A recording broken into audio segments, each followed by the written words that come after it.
शिशु केशवाल। मैनेजमेंट मंत्र 10 बातें जो कृष्ण के जीवन को बनाती है महानतम। जीवन प्रबंधन के लिए सबसे श्रेष्ठ सूत्र। 4 वर्ष पहले जन्म से लेकर देह त्याग तक भगवान कृष्ण के जीवन की लगभग हर घटना में कोई सूत्र है। युद्ध भूमि पर दिया गया गीता का उपदेश संसार का श्रेष्ठतम ज्ञान माना जाता है। मैनेजमेंट मास्टर कहे या जगत गुरु, गिरधारी कहे या रणछोड़, भगवान कृष्ण के जितने नाम हैं उतनी कहानियाँ। जीवन जीने के तरीके को अगर किसी ने परिभाषित किया है तो वो कृष्ण है।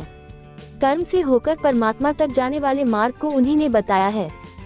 संसार से वैराग्य को सिरे से नकारा, कर्म का कोई विकल्प नहीं, ये सिद्ध किया। कृष्ण कहते हैं, मैं हर हाल में आता हूँ, जब पाप और अत्याचार का अंधकार होता है तब भी, जब प्रेम और भक्ति का उजाला होता है तब भी। दोनों ही परिस्थिति में मेरा आना निश्चित है। शिशु। वैसे तो कृष्ण का संपूर्ण जीवन ही एक प्रबंधन की किताब है, जिसे सैकड़ों हजारों बार कहा सुना जा चुका है। कुरुक्षेत्र में 2 सेनाओं के बीच खड़े होकर भारी तनाव के समय कृष्ण ने अर्जुन को जो ज्ञान दिया वो दुनिया का श्रेष्ठतम ज्ञान है। गीता का जन्म युद्ध के मैदान में 2 सेनाओं के बीच हुआ। जीवन की श्रेष्ठतम बातें भारी तनाव और दबाव में ही होती हैं। अगर आप दिमाग को शांत और मन को स्थिर रखने की कोशिश करें तो सबसे बुरी परिस्थितियों में भी आप अपने लिए कुछ बहुत बेहतरीन निकाल पाएंगे। ये कृष्ण सिखाते हैं। गीता पढ़ने से पहले अगर इसी बात को समझ लिया जाए तो गीता पढ़ना सफल हुआ। कृष्ण का जीवन ऐसी ही बातों से भरा पड़ा है, जरूरत है नजरिए की। उनका जीवन आपके लिए माइथोलॉजी का एक हिस्सा मात्र भी हो सकता है और आपका पूरा जीवन बदल कर रख देने वाला ज्ञान भी। आवश्यकता हमारी है, हम उनके जीवन से लेना क्या चाहते हैं। कृष्ण मात्र कथाओं में पढ़ा या सुना जाने वाला पात्र नहीं है, वो चरित्र और व्यवहार में उतारे जाने वाले देवता हैं। कृष्ण से सीखे कैसे जीवन को श्रेष्ठ बनाया जाए। 10 बातें हैं जो अगर व्यवहार में उतार ली तो सफलता निश्चित मिलेगी। 1. शुरू से अंत तक जीवन संघर्ष ही है। कारागृह में जन्मे कृष्ण, पैदा होते ही रात में यमुना पार कर गोकुल ले जाया गया। तीसरे दिन पुतना मारने आ गई। यहाँ से शुरू हुआ संघर्ष देह त्यागने से पहले द्वारिका डुबोने तक रहा।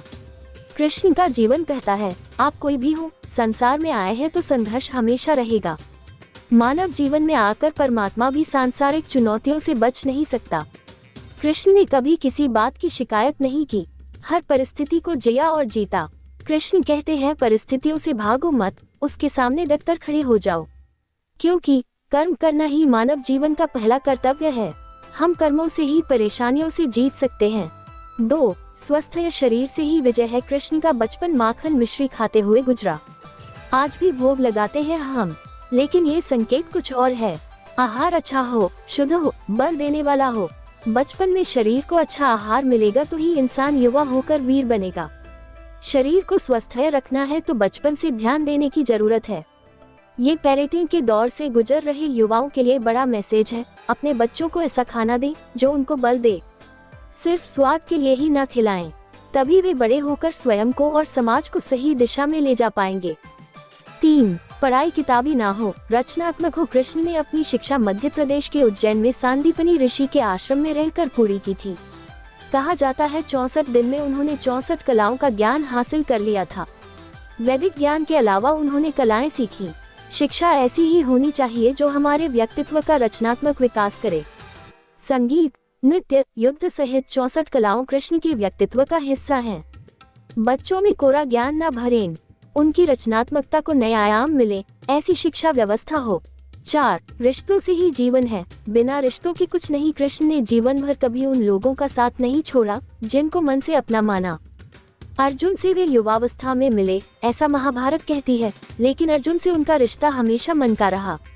सुदामा हो या उद्धव, कृष्ण ने जिसे अपना मान लिया उसका साथ जीवन भर दिया। रिश्तों के लिए कृष्ण ने कई लड़ाइयाँ लड़ी और रिश्तों से ही कई लड़ाइयाँ जीती। उनका सीधा संदेश है, सांसारिक इंसान की सबसे बड़ी धरोहर रिश्ते ही हैं। अगर किसी के पास रिश्तों का थाती नहीं है तो वो इंसान संसार के लिए गैर जरूरी है। इसलिए अपने रिश्तों को दिल से जिए, दिमाग से नहीं। 5. नारी का सम्मान समाज के लिए जरूरी। राक्षस नरकासुर का आतंक था। करीब 16,100 महिलाओं को उसने अपने महल में कैद किया था। महिलाओं से बलात्कार में उसे सुख मिलता था। कृष्ण ने उसे मारा, सभी महिलाओं को मुक्त कराया, लेकिन सामाजिक कुरीतियां तब भी थीं। उन महिलाओं को अपनाने वाला कोई नहीं था। खुद उनके घर वालों ने उन्हें दूषित मानकर त्याग दिया। ऐसे में कृष्ण आगे आए, सभी 16,100 महिलाओं को अपनी पत्नी का दर्जा दिया, समाज में उन्हें सम्मान के साथ रहने के लिए स्थान दिलाया। कृष्ण ने हमेशा नारी को शक्ति बताया, उसके सम्मान के लिए तत्पर रहे। पूरी महाभारत नारी के सम्मान के लिए ही लड़ी गई। आप कृष्ण भक्त हैं तो अपने आसपास की महिलाओं का पूरा सम्मान करें। कृष्ण की कृपा पाने का ये सर्वोत्तम मार्ग है। 6. आपके मतभेद अगली पीढ़ी के लिए बाधा न बने। कम ही लोग जानते हैं कि जिस दुर्योधन के खिलाफ कृष्ण ने आजीवन पांडवों का साथ दिया, उसकी मौत का कारण भी कृष्ण की कूटनीति बनी। वही दुर्योधन रिश्ते में कृष्ण का संधि भी था। कृष्ण के पुत्र सांब ने दुर्योधन की बेटी लक्ष्मणा का अपहरण करके उससे विवाह किया था, क्योंकि लक्ष्मणा सांब से विवाह करना चाहती थी लेकिन दुर्योधन खिलाफ था। सांब को कौरवों ने बंदी भी बनाया था। तब कृष्ण ने दुर्योधन को समझाया था कि हमारे मतभेद अपनी जगह हैं, लेकिन हमारे विचार हमारे बच्चों के भविष्य में बाधा नहीं बनने चाहिए। दो परिवारों के आपसी झगड़े में बच्चों के प्रेम की बलि न चढ़ाई जाए। कृष्ण ने लक्ष्मणा को पूरे सम्मान के साथ अपने यहाँ रखा। दुर्योधन से उनका मतभेद हमेशा रहा, लेकिन उन्होंने उसका प्रभाव कभी लक्ष्मणा और सांब की गृहस्थी पर नहीं पड़ने दिया। वीडियो अच्छी लगे तो लाइक और सब्सक्राइब जरूर करें।